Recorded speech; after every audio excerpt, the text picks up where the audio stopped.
Hi everybody, this is Rune. In the last video, I promised you that we'd start drawing our plan drawing, but I actually just have a few cool tips that I'd like to show you that'll make it a lot easier as we go forward. In the last video, I showed you how to navigate around your model using rotate, pan, zoom, zoom selected, and zoom extends. In this video, I want to get you started on a really good habit that's called aliases.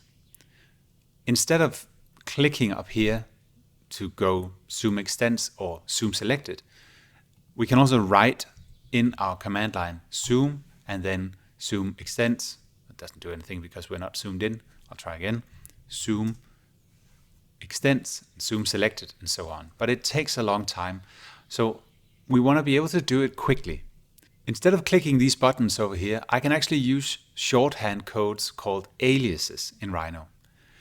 So if I click my box and I type ZS and then either press enter or spacebar, I'm going to press spacebar, then that's a shorthand code for zoom selected. ZE is the shorthand for zoom extends. So as we go along, we're going to be using more and more of these aliases. When we have to use a command a lot of times, instead of going in, clicking all these tabs, finding the right button, or instead of writing a long command in the command line, we're going to create our own shortcuts. You can create your own shortcuts by going into File, Properties, and then selecting the tab Aliases in here. You can see we have ZE for zoom extends and ZS for zoom selected, as well as some others that Rhino come with. But let's say we want to make a new command. Then I click down here and I say that I want it to be B. And this can be anything. You can see that it can be just one letter or it can be a longer string of letters. Doesn't matter. I want to do B for box under alias and then command macro. I'm just going to write box. And you might notice that all the other command macros have exclamation marks, underscores, apostrophes. We don't want to go into that for now. If you are on an English version of Rhino 7, you can just type box. I'm going to press OK here. And then let's try out our alias.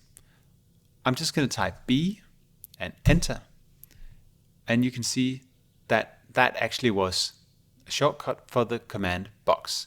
I'm going to make a box over here. That's how you make aliases, and it's super simple. Now, you might remember that when we make our box, I have to follow these prompts up here in the command line. Another ease of life tip that I have for you is to make these command prompts appear by your cursor. So we're going to go into File, Properties, then we're going to go and expand the tab Modeling Aids, click Cursor Tooltips, and then under here I'm going to check distance and command prompt. Don't worry about the other things.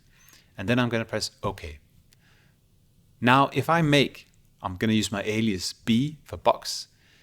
If I make another box, you can see that the command prompt is up here in the command line, but it's also around my cursor, making it a lot easier to know what it is the command wants me to do.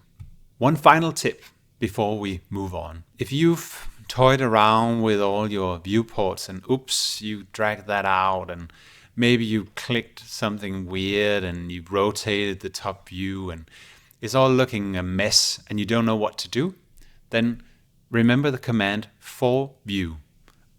I'm just going to type in number 4, view, and that will reset. And then if you type in the command once more, everything will be reset to the starting point. So if you've modeled it all up, that's a really easy way of getting back to the starting point. All right, that's enough for this little video. In the next video, we're going to draw that plan drawing of a house as promised. Thanks for watching. Goodbye.